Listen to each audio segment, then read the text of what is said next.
your incredible speech at the Munich conference. Did you all watch that? Fascinating, because there was obviously some of these European leaders that, they were a little uptight about it. It stressed them out just a little bit. A little bit. But you talked about the greatest threats in Europe. Yeah.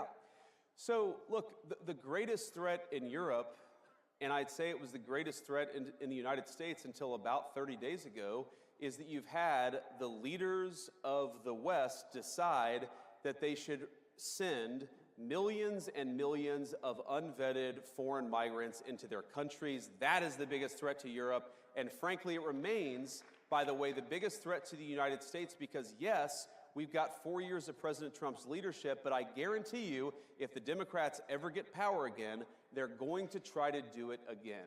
We cannot rebuild Western civilization. We cannot rebuild the United States of America or Europe by letting millions and millions of unvetted illegal migrants come into our country. It has to stop. Thank God it stopped here, but it's got to stop there.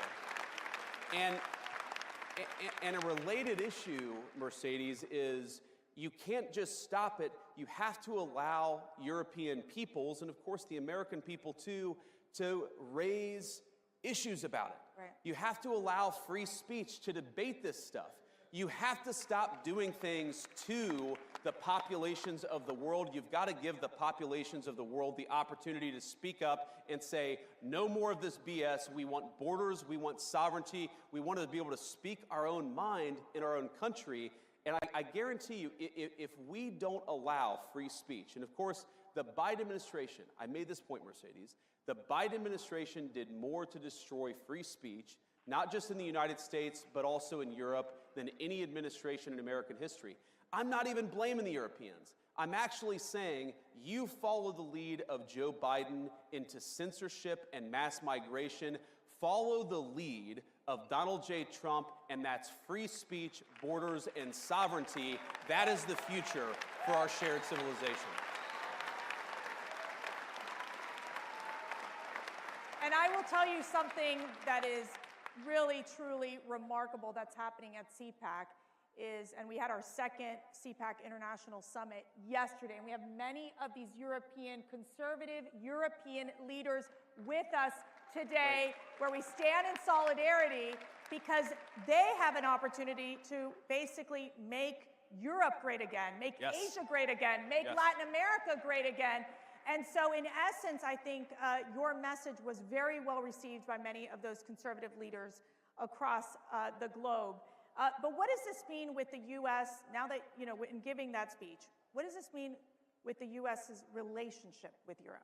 Well, look, obviously, we're going to continue to have important alliances with Europe, but I really do think the strength of those alliances is going to depend on whether we take our societies in the right direction. Think about this. Germany's entire defense is subsidized by the American taxpayer. There are thousands upon thousands of American troops in Germany today. Do you think that the American taxpayer is going to stand for that if you get thrown in jail in Germany for posting a mean tweet? Of course they're not, right? So the point that I try to make to our European friends, and I think that they're our friends, I believe that, I know President Trump does, is that friendship is based on shared values.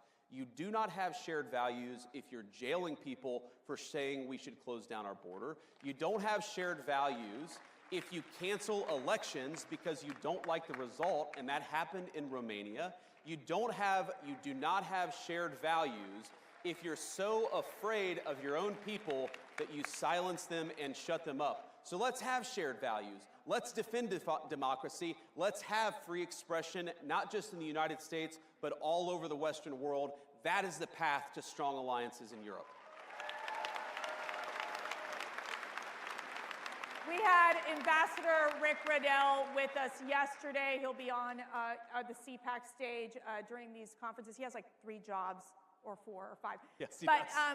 Let me ask you this. Where are we on basically the status of the Russia-Ukraine moving forward in terms of these negotiations in bringing peace to this endless war? It's early, and I think what President Trump, what makes him such an effective negotiator, I've seen this in private, is that he doesn't take anything off the table. When he walks into negotiation, he says, everything is on the table. And of course, that makes the heads explode in the American media because they say, why are you talking to Russia? Well, how are you going to end the war unless you're talking to Russia? You've got to talk to everybody involved in the fighting if you actually want to bring the conflict to a close. And I know the president does. But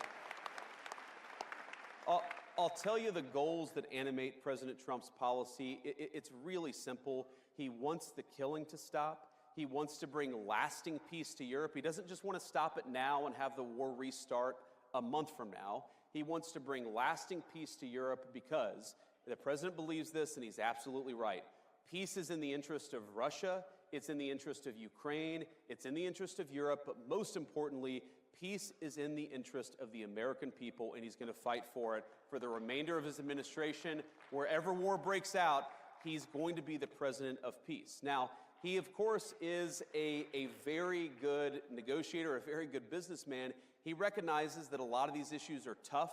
It's going to take a smart statesman to figure this stuff out, but we've got that in the White House, and I really believe that we're in the cusp of peace in Europe for the first time in 3 years because we have leadership from the Oval Office, and we haven't had it in 4 years in this country.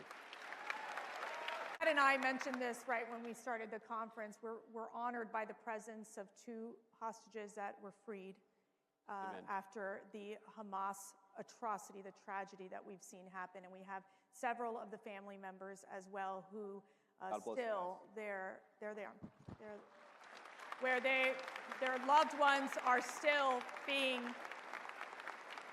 detained by Hamas.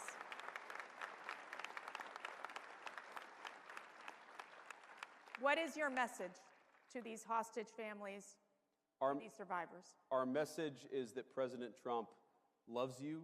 He hasn't forgotten your loved ones, and he's going to fight every single day to bring them home. That is exactly what he's been doing, and that's what he'll keep on doing.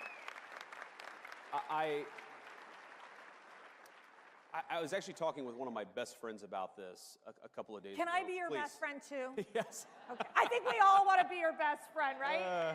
Okay. But I was talking with him, and he was asking me.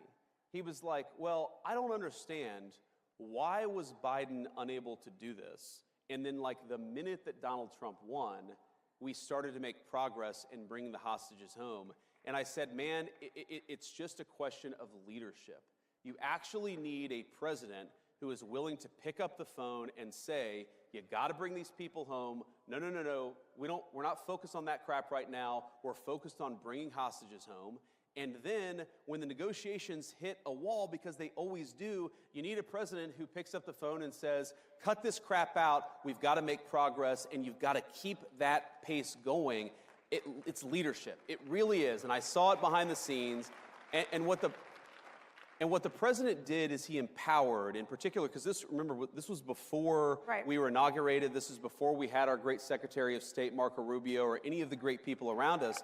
The president sent his dear friend, and he's become my dear friend, Steve Witkoff, as an emissary of the President of the United States. And he said, Steve, you speak for me, get it done, and if there are problems, pick up the phone and call me. Steve Witkoff, with the president's leadership, got it done, and it's amazing. And of course, we still got work to do. We've got to finish the process, but I really believe the president is as committed to this as any American leader in my lifetime. We're going to keep on fighting for it.